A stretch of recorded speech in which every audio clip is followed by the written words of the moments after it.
think nowadays people are very mission oriented, and people want to do work that matters to them beyond just a paycheck, right? So money is important, but we want to do work that really makes a difference, that we believe in.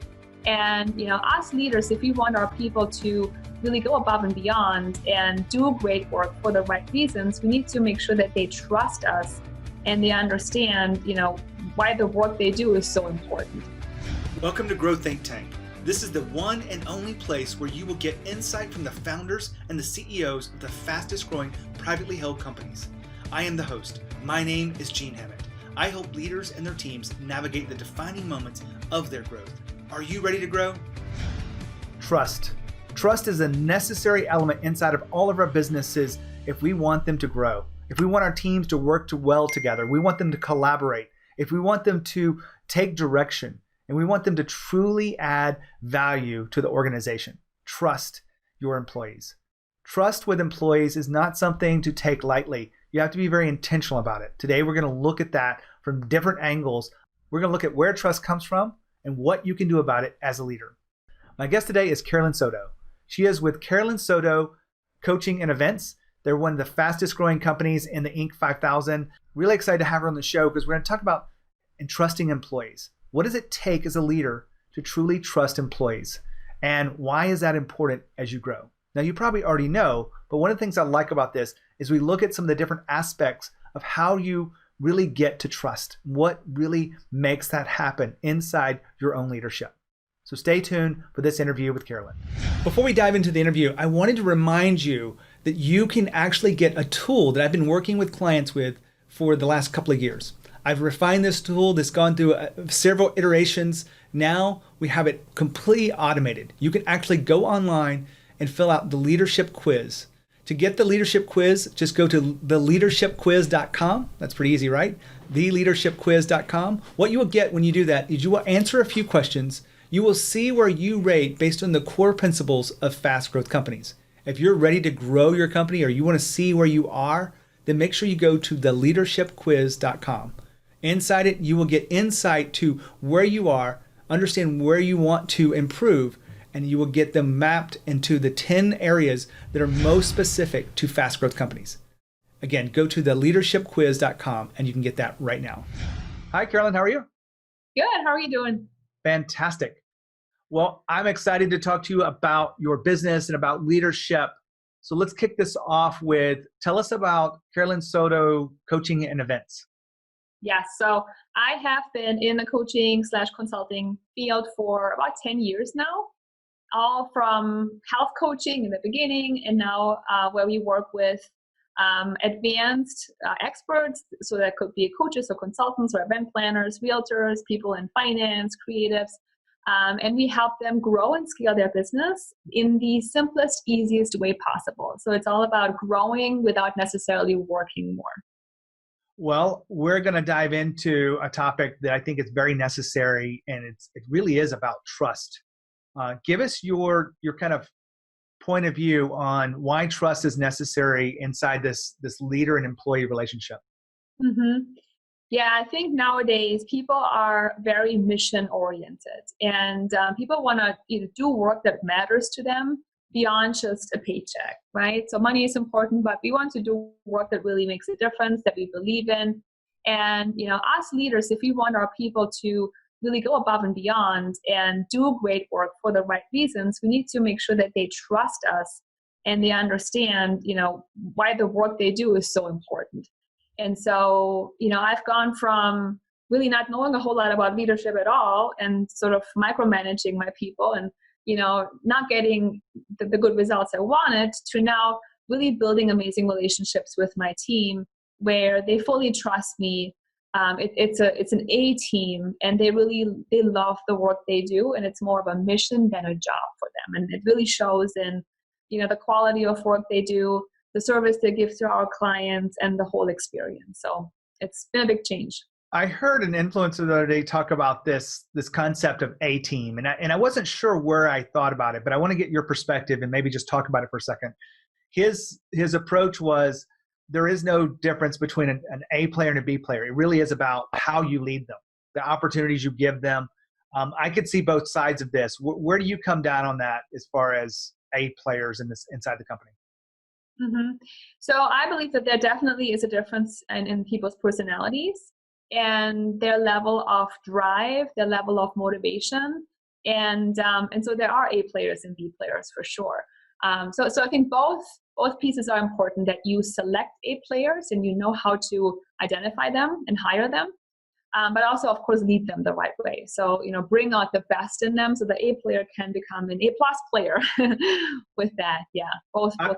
I tend to lean toward your side too, because there are people that do just want to get paid for their work and shut off and be done. And there are people, like when I was in corporate America, I kind of had this like rhythm. I would take one project home at night and I would try to finish it, whatever it was. And it was like extra time. I wasn't getting paid for it, but I knew it would set me up for success. It would set me up and I would learn more by getting these smaller projects done. And I was one of those A players. I mean, if I can boldly say this, but you talked about hiring A players. Is there one, tactic or strategy inside your selection of the people to invite on the mission with you that you could share with us? Mm-hmm. So there are a couple things I do, and they're different from the actual hiring process, but then also when they're on the team. So I can talk about both if you'd like. Yep. One thing that I really believe in when it comes to hiring people is personality testing. Because, right, we look at a resume, we call references, we talk to them once, twice, maybe 3 times, on an interview. But really, until you work with someone, you don't know what their natural style is, right, and who they really are. So a personality test can give you insights into, who's really sitting in front of you, and assess whether that person is the right fit for the job they're doing, because there's different types of jobs in your business. So the DISC assessment is what we use, and it has been such a big help in selecting the right people from the start, because Gina, I like everybody.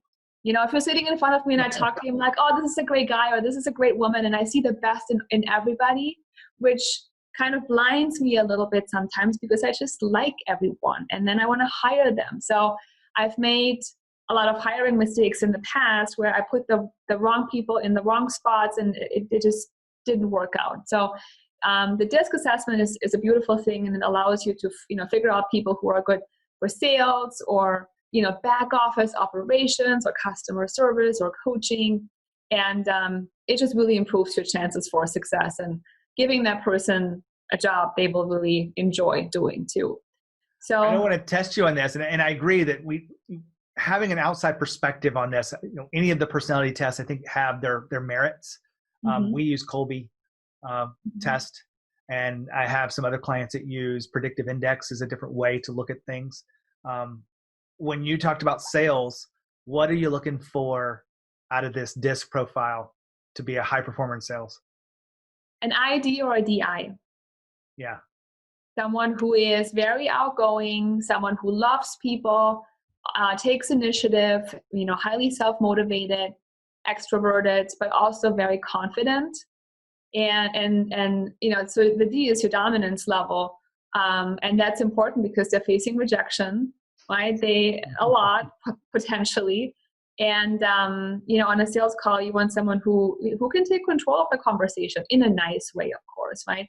And then the I is for just really being outgoing and loving people and, communicating well and really getting, being a people person. So those are our best performers generally.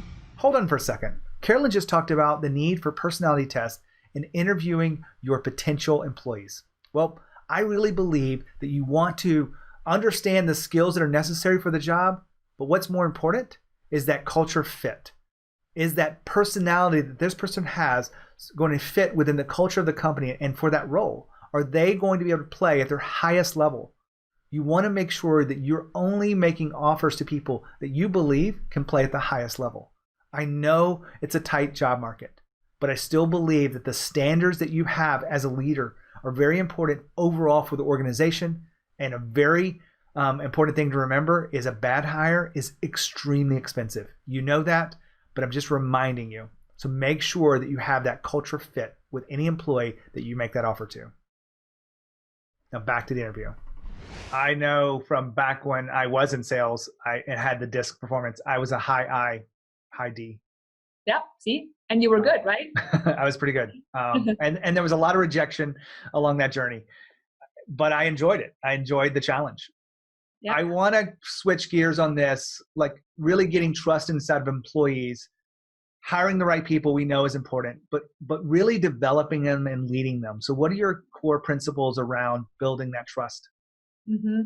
So a couple things just, randomly that come to mind here are, first of all, communicating, knowing how everybody on your team likes to communicate, right? What their love language is, and whether they over communicate or they're really quiet, how they want to be communicated with, how much, rewarding they need.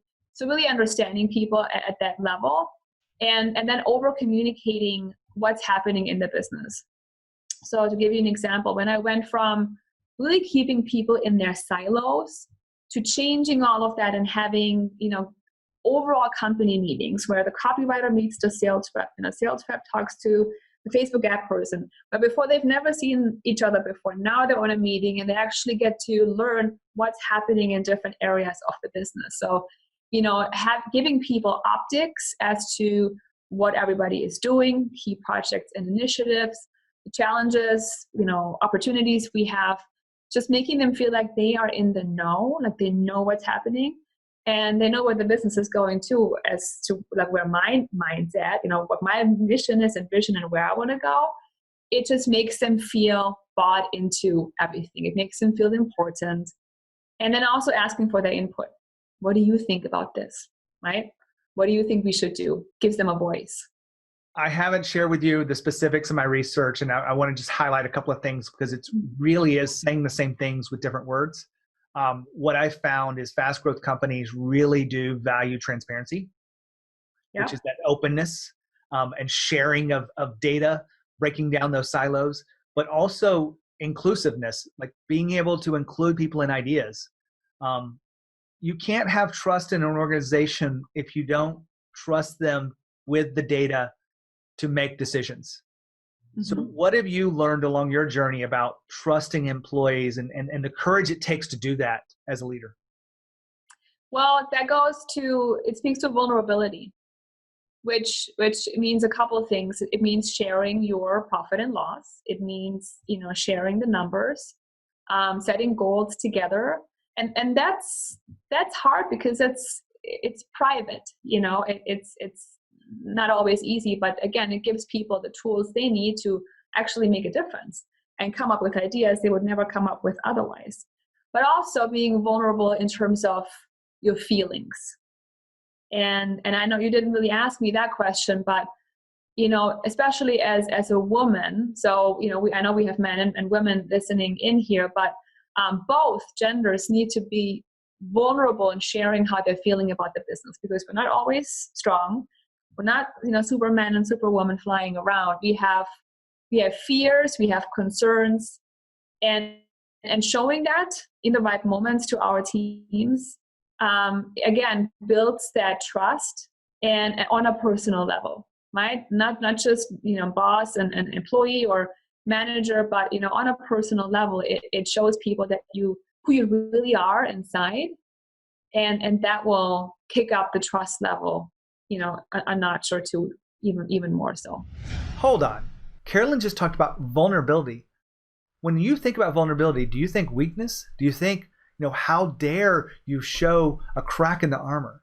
Well, really, if you take a look at vulnerability, it is more about strength than anything else. It's about the courage to really show yourself, be authentic. A lot of leaders aren't able to do that because they haven't seen vulnerability as a strength. Now, you can look at it any way you want to, but I can tell you, to be the great leader that you desire to be and the one that your team deserves, you want to make sure you're vulnerable because they see that as a sign of courage. Back to the interview. I absolutely have seen that. A lot of leaders don't trust themselves enough to trust their employees. Mm-hmm. And that self-trust is something that I don't think people are talking about it enough. I know you've been through a lot with your journey. You've been a coach for 10 years. You've been working with different leaders and helping them through their business. But what do you do to make sure that you truly continue to say trusting yourself? So trusting myself, I've had a lot of mentors, right? And learning, really sharpening my skills, I feel makes me feel like I can trust myself. But it's daily mindset work, really. It's daily focus on, where do I want to go, keeping my thoughts in the right place, looking at the positives, feeling good. So it's my job to get myself to where I feel great every day first before I show up for my team or for my clients or for really anybody, So I love self-care. I work out, I meditate. I listen to a lot of, people online, motivational things. I read books. And so I've, over the years, been able to, get really good at emotional mastery, where even if I dip a little bit, I can redirect and catch myself and spiral back up to where I feel really, really good about my business and calm. And I've gotten to this point where I feel like I deserve to feel good every single day. Right? I love that, because it's very similar to what I'm doing every single day to be able to tune in to it. It's not, if I miss a day, I actually feel it. Yeah. Right. The working out, the eating right, the meditations, the visualizations I use. I don't do everything, but I have to have certain things inside of that. When you are trusting in employees, it's a two-way street, right? So we're talking about how do we increase this level of trust? What are your techniques or tactics to get them to raise their level of trust in themselves and in you as a leader? So I give my employees permission to try new things, to make mistakes. And I think that's really where it's at. And very early on in my career, I did a lot of micromanaging. And I think that's where many people struggle, because they feel they need to be in control, right? You need to check everything. You need to know everything. Nothing can leave the door without you having your eyes on it, right? So I think as an entrepreneur, business owner, the control piece is sometimes our biggest struggle. So how do we, but if we always control it, that really means that we don't trust our employees, and they feel it. Our team can feel it. And that's hard, because then if we don't trust them, they can't trust themselves, because clearly they are not trustworthy. So how can they trust themselves? And it's going to make them skittish and afraid to try new things. And that, prevents them from growing. So a lot of times I will give people in my company things to do that they've never done before. And I said, I give you permission to just run with it and try your best. And I might even say, if you make a mistake and if it fails, it's okay, because there's always a next step, and we'll fix it, we'll make it better. And they might still be afraid, but they know I've got their back. They know they can run with it, and I've got their back. And I feel like that makes them grow and have fun and want to work more and be here for the long term too. That's another factor in my research around this is that relationship to failure. And it really does start at the top, right? Not being afraid to fail, making decisions without all the information. This is a necessary part of leadership and entrepreneurship. And you giving your employees that same level of freedom and psychological safety is an important piece to that leadership. And, is there any rituals that you have within your team that you can share with us that have just like really worked to kind of bind people together, increase that level of trust? Well, my team is sort of unique because it's an international team, right? So we are all around the world. And so we do a lot of video conferencing. What has kicked it up a notch for me is bringing people on retreats with me. So we do client retreats a couple times a year. We have events around the country, really internationally. So I like to bring them out so they can meet each other and be with me in person as much as possible. It's just these touch points. We have monthly meetings. So we look at, the whole team sort of comes together, and we look at our plans that we have, our waterfall plans, what happened last month, where do we want to go, next month, are we hitting our goals? So I think it comes down to being playful with them and just being around people and having fun. We have a great atmosphere. We joke around. We do, Secret Santa on Christmas. We celebrate birthdays. So just having fun with people too, I think is important, and just being with them as much as possible. I want to give you one last question here, and I don't get a chance to ask this to everyone, but if you look back in your own leadership, can you think of a defining moment where you had to take a different perspective than one that you were operating from to be able to rise to that next level of leadership? Well, there are several moments. One that really had me question my own leadership abilities was when I had not an employee, but I don't really have employees, but team members steal from my company. And that person was in sales. And we discovered that she had been over-reporting her sales for months, more than 6 months. And we didn't even really uncover it until much later. And even to this day, she covered it up so well, not even my accountant could really find out the extent, but it was over $100,000. And she was also a friend.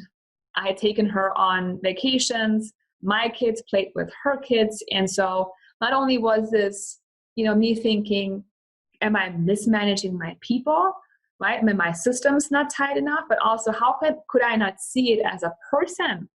Like, because she was a friend. So I think that was probably my lowest point in my business, where I really questioned whether I can actually lead a team. Like, how could this happen to me, And so by recovering from that, I just learned a whole lot. I learned a whole lot in how my sales team had to be organized. We put systems in place. We put, my bookkeeper right in the middle, reconciling everything. So now there's no way this could ever happen again. And so that was good, because we put the procedures in place and now we're safe. But it really had me look at, how I'm managing people. And maybe one thing I took away from that too is that idea of becoming friends with your team. That's one thing I don't do as much anymore. We're friendly, but becoming too close to employees to where they feel maybe a bit too safe, that I think is dangerous, and where I've made a mistake. So, yeah, but we learn from our downs, right? And that's how you look at it. Absolutely. And you don't want to let one bad apple affect the relationship with everyone else, because I could see how that damages trust. Yes. Right, because that was lying, stealing, all of it wrapped up into it, and we could keep adding on things, but that's part of learning to trust yourself too, and being able to not let it damage the relationship you have with others. So Carolyn, I really appreciate you being here, sharing your journey of fast growth. Building a team around trust is necessary as leaders. It's also not easy, because there's a lot of factors that go into it. I really appreciate you sharing that journey. Of course. Thanks so much for having me.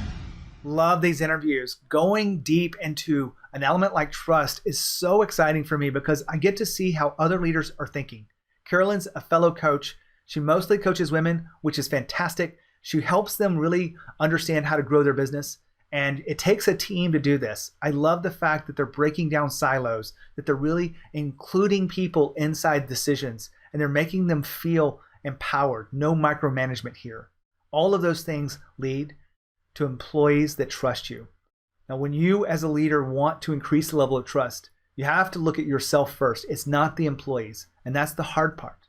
It's not about them finally getting it. It's about you releasing the amount of trust that you can give them and letting them accept it and asking them to accept it. So make sure you continue your journey of growth as a leader. If you have any questions along that, make sure you reach out to me, Gene@genehammett.com. We help fast growth leaders really navigate the defining moments of their own leadership so they can level up, and so their teams level up and they can continue to grow the business. If that's you, make sure you reach out to me. As always, lead with courage. We'll see you next time.